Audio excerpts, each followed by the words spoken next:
We are live and direct, ladies and gentlemen. It's your boy Rico back at it again, ready to hit you with some breaking news. We have officially hired a new coach. We've officially hired a quarterback coach, something we've needed the last couple of years because we already know who was coaching us at the quarterback position. And I, in my opinion, felt that was not the person to be, especially with our rookie, bringing him along. You know what I mean? We need someone that was supposed to be in his hip pocket. You know, I don't want to get into all that. But anyway, lo and behold, we have hired former quarterback coach, former quarterback of the Miami Hurricanes, the U, Ken Dorsey.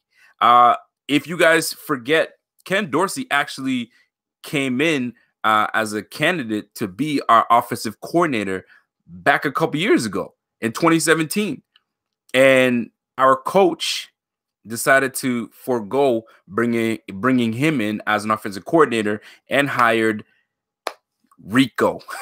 Rico Dennison. You guys remember Rick Dennison? Yeah, that didn't last very long. That lasted a year. And then we said bye-bye. Anyway, that being said, I'm pleased with this hiring, especially because we were going to trust him to bring him in as an offensive coordinator. Now we have him as a quarterback coach with our rookie, man. So this is big news. This is big news. Now, a little bit about Ken Dorsey. Other than the success he's had at the U, I mean, he's one of the biggest winningest QBs. I think he went 32 or 38-2, something ridiculous, and national championship. So it's not like he hasn't had success. Now, 7th round draft pick never really panned out in the NFL, but sometimes it goes that way. Maybe you're not meant to play, but you're meant to coach. And that was actually on display in 2015 when Cam Newton had statistically his best year as a quarterback. If I'm going to try to remember this off the top of the head, I wrote it down, but he had over 3,800 yards, 35 touchdown passes, 10 rushing touchdowns. Not only that, threw 10 interceptions. Only threw 10 interceptions and had a 99 QBR. So he had his best year under quarterback coach Ken Dorsey. And not only that, they went to the Super Bowl. Now, who were his receivers? You wonder who the receivers were. One we hired, we brought him in Corey Brown. If you guys remember Corey Brown, we brought him in. That didn't work out. He was signed, then dropped, and signed again, then dropped again. It was one of those back and forth. And the leading receiver on the team was Ted Ginn. So it wasn't like Cam Newton was surrounded by huge weapons. Now he did have Greg Olsen. So that's not in the slouch at. But I'm hoping that something like that will be addressed this offseason. Now, what does this do for the Bills? What does this do for Josh Allen? I think having a Ken Dorsey, a guy that's done this, that's people are saying that Cam Newton and Josh Allen are so damn similar. This could be a very good thing. So I'm pleased. I think, and there was remember when I did my last video, I asked you guys, who do you guys think will be the next QB coach? And I can't remember who, but somebody mentioned Ken Dorsey. Somebody did mention Ken Dorsey, and I acknowledged it, but I kind of okay, that wouldn't be so bad. And here we are. Ken Dorsey is the QB coach. So I'm pretty pleased with that. I'm okay with that. He's got a track record. Now, what I do like about what this does for the Bills is before he became the QB coach, he was a scout. So he was scouting with the Panthers. So that tells me he was working side by side with GM Bean. So there's some familiarity with that. So not only that, so he's got if you are able to scout, that means you have a good eye of searching for talent. So that means you'll be having a say in when we start doing this whole drafting players this year. So that's a good thing to have. I'm trying to think of all the positive things here. So stay with me here. Not only that, we might have, so this is something we might have to look into FIU, Florida International. He was the player. I think he was the assistant. I wrote it down. What was he there? I think it was he was the assistant director at FIU. So he's gonna know the talent, or if there was talent, or some gems that were at Florida International. So this allows us to kind of now take a peek onto that roster and see who was there, because there could be some guys that he might be saying, hey, we might want to look into this player or that player, or offensive line, tight end, or receiver. So keep that in mind as well, especially because it's going to be, you know what I mean, on the offensive side of the ball with Josh Allen. I think this is going to be huge for Josh Allen. I think this is going to be a big developmental year. Year 2 is usually your sophomore slump, right? It goes your rookie year, I mean, you're going to have your lumps. You're going to go up and down. Your second year, you want to take a big leap. You want to try to, but that's usually where you hit your sophomore slump, right? You plateau a little bit, and you take your dips, you take your big lumps. And then your third year is when you skyrocket. That's what you want to ascend. So hopefully with this tutelage under Ken Dorsey, this allows no sophomore slump and allows my guy to ascend and take us to the promised land. And the promised land is going 6-0 in our division and making it to the playoffs, right? Because once you go in the playoffs, man, anything is possible. Y'all already know that, right? So not only that, we promoted Chad Hall as a receiver coach. So he went from assistant offensive coach, you know what I mean, running the scout team and so on and so forth. Now he's been promoted to the receivers coach, and it makes sense. He played the position, for crying out loud. So you make him the damn receivers coach. But that's just me. That's just how I feel. But anyway, I think this is a good move for the Bills. I think the fact that we actually brought in a guy that knows exactly, you know what I mean, how to prepare his quarterbacks, has had success with quarterbacks underneath him in Cam Newton. And we all know Cam Newton is a beast. You know what I'm saying? So not only that, he's familiar with the head coach. He's familiar, shall I say, the process. He knows the process. He's familiar with the process. So why not bring a guy that, I mean, shit, we might as well call us the Buffalo Carolina Panthers. You feel me? So it seems as though that we are going to continue to pull from the farm team, or whatever you want to call it, over there. Now, are there some negatives? There could be some negatives, because after that wonderful year that Cam Newton had, Ken Dorsey was still the offensive coordinator, the quarterback coach.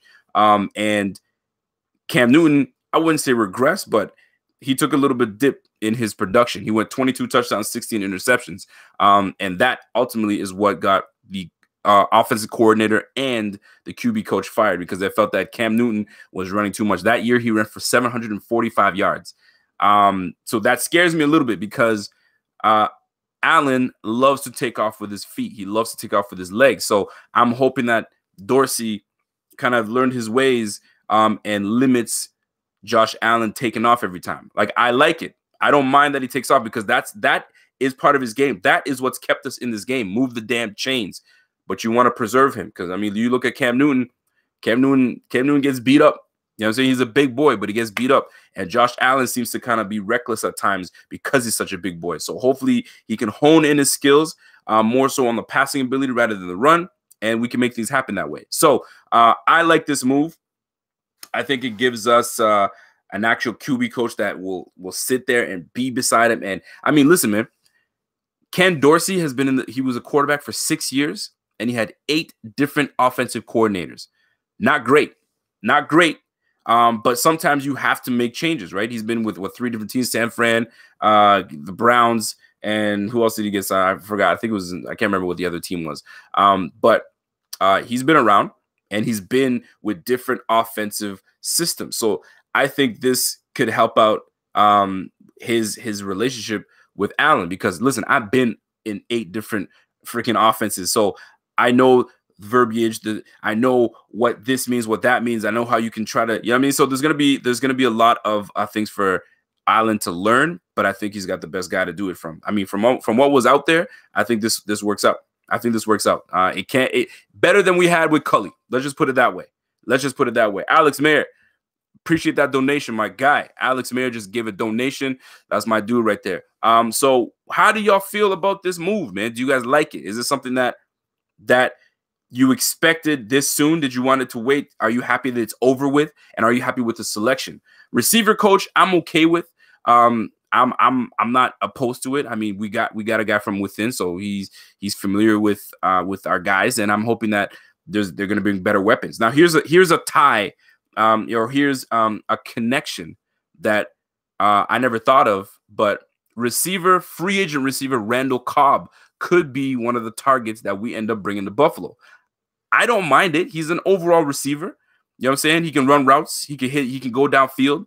He's not your typical number one. I still think we should go after your number one receiver, but that could be a nice little addition to the team if you think about it, because his ties are to Ken Dorsey. Ken Dorsey apparently, I guess they trained together, or he was a trainer at IMG. So I guess that's a scouting, I guess a developmental receiver clinic, quarterback clinic, position clinic. I'm not sure exactly what it is, but anyway, they have ties there. So that could be, you know what I mean, a little something. Hey, Ken Dorsey could be like, yo, why don't we just bring a Randall Cobb? I worked with him. I think he'd work well with your quarterback, a quarterback with big arm, and so on and so forth. So look for a potential connection of Randall Cobb coming to Buffalo. I don't mind it. I think that'd be all right, mate. It would be an all right move. So I just want to touch base, let y'all jump in and tell me how you feel about it. I'm going to read some of your comments. Y'all know what it is. I always do that to touch base with you guys. I just want to feel if I missed anything here. So former scout turned offensive QB coach, you know what I'm saying, went to assistant director at FIU, and now, you know what I mean, got a little bit of experience out there, and now he's back in his natural position as a quarterback coach. And you never know, man.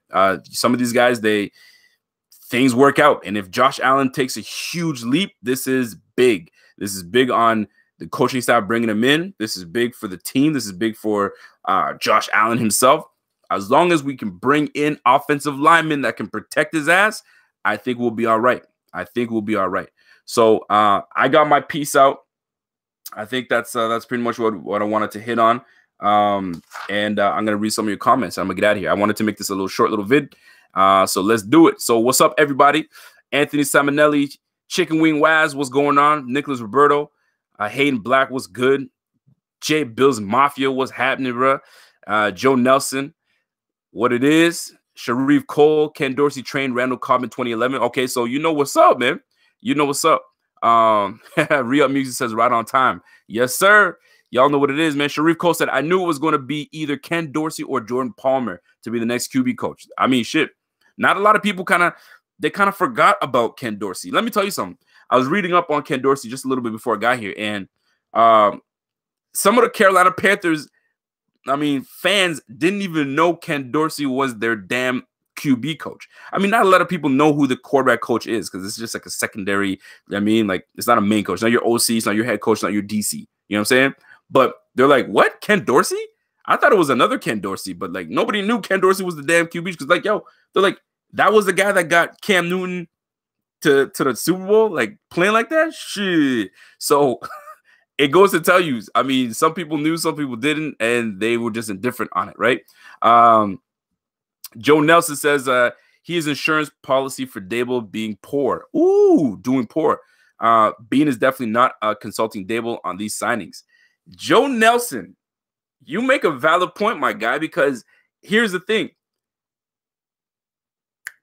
Dorsey came in 2017, but they hired Rick Dennison, which was a horrible mistake. But if Dable gives you Dable shit again this year, yo, you get in the boot, and then my guy Dorsey takes over. Shit, Joe Nelson, you onto something, my guy. Yo, shout out to Joe Nelson with that clever shit. Go for you, my man. It was never going to be Palmer. You never know that. You never know if it was Palmer was going to be one of those guys. They probably never hit him up anyway, but something of that nature. Dilly Willie says, say Allen gets hurt again. Hopefully not. Will Barkley be as good as he played against the Jets or not? You just never know. He's got experience.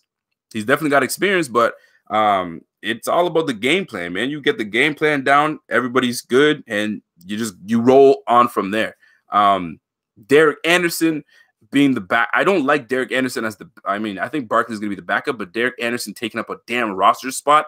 I don't like it. So maybe in offseason, now that they have Ken Dorsey, they may not need Derek Anderson. So Derek Anderson, peace out. And then we can bring a young quarterback to sit behind Barkley and have Ken Dorsey as a QB coach. That just makes a lot of sense to me. It just doesn't make sense to have three quarterbacks, one that you never know he's never going to touch the damn field. But I can't talk shit because Anderson being on this roster has made Allen a better quarterback. But now that we have a QB coach, it changes everything. So that's something that I'm gonna pay attention to. I'm gonna pay close attention to. He may not even make the roster this year, so we'll find out. We'll see what's good. Let me see what we got. Gotti Jr. says, bringing a player from Florida to play in Buffalo, not going to work. Bro, let me tell you something, guys. If you're a football player, you're a football player. There's no, the weather this, the weather that, man. That's why they make that cold weather gear. That's why they give you those gloves. That's why they give you the parka and all that shit so you can play. And once you're playing. You're a baller. That's it, man. There's no cold weather this and cold weather that because a lot of people don't do well with heat. You don't want to play in 104-degree weather. Ain't nobody trying to do that. That's hot. That's warm, man. That shit. Corey Stringer passed away because of the heat and medical reasons and whatnot. So sometimes too much heat is not that great. You can't layer yourself. You know what I'm saying? But at least in the cold weather, you can kind of layer yourself. And you're paying what? November-ish? Maybe a few months of that. And most times your games are all the time, your games are half and half. So you're not always in cold weather. I hate when people bring that up, man. Cold weather. I'm not shitting on you, but he doesn't do well in cold weather. Boy, please put a damn parka on. Put your damn hat on. I mean, listen, I live in Canada, and right now is what, -12, -15, and you guys would die if it were out here. You know what I'm saying? You guys were worried about -21, -25 weather in Chicago the other day. That's almost the norm for us, man. Yo, -25, man. Auto start that bitch in your car and get going. You feel me? Anyway, that's neither here nor there, but I'm just saying this whole stigma of cold weather, we don't want to go there. Yo, get out of here. You're here to play football. I'm paying you. Do your job. That's it. Anthony Seminelli says, Chris Sr., I remember you from entertainment streams. Okay. Y'all are having your own little conversation. Bills are hiring younger coaches. I like it. Alex Mayer. I like it too. I think the premise on McDermott hiring older coaches when he first came in is he wanted experience. You don't want to start your coaching tenure with a whole bunch of young coaches, right? You want some guys that have been around the league, that have done the job, and that have experience, that can share the experience with the young players. Now that you have a system in play, the process, now you can start bringing in young coaches, and I like it. The younger the coaches are, the better relationships they'll have with their players because they're more in tune with another. You know what I'm saying? There's some guys. I was just watching Mike Vick and Deshaun Jackson on Lithgow and Sims, a podcast, right? And they were talking about Chip Kelly. And Chip Kelly, older cat, but not a big deal. But he came in with a system I think this is nuts. He came in. You had Deshaun Jackson, Mike Vick. You had Shady McCoy. You had who's the other receiver that left for the Chiefs? He was supposed to come to us, and he never chose us. For some reason, it's not coming to me right now. So y'all will help me out in a second. I'm sure you will. But anyway, they had all those baller players on one squad, and Chip Kelly came in. Jeremy Macklin, thank you very much. Chip Kelly comes in and says, by the way, everyone's going to compete for a position. Meanwhile, these guys are all coming off Pro Bowls. They're coming off. Yo, can you imagine Shady coming off a Pro Bowl? You telling me that I'm going to sit behind X receiver or X running back? Deshaun Jackson had to compete with a practice squad player. You had Mike Vick competing with Nick Foles. Not that Nick Foles is trash, but at the time, Nick Foles was just Nick Foles. And he had to. Yo, when a coach comes in and says some bullshit like that, come on, man, you trip it. So old school mentality sometimes will mess up a whole flow of things. So when you have younger coaches coming in, I think it gives a bit of like common ground. Common ground is the best way I can explain it. So yeah, man, I think that shit is crazy to me, man. Chip Kelly messed up a good thing in Philly. That boy is stupid, man. Golly.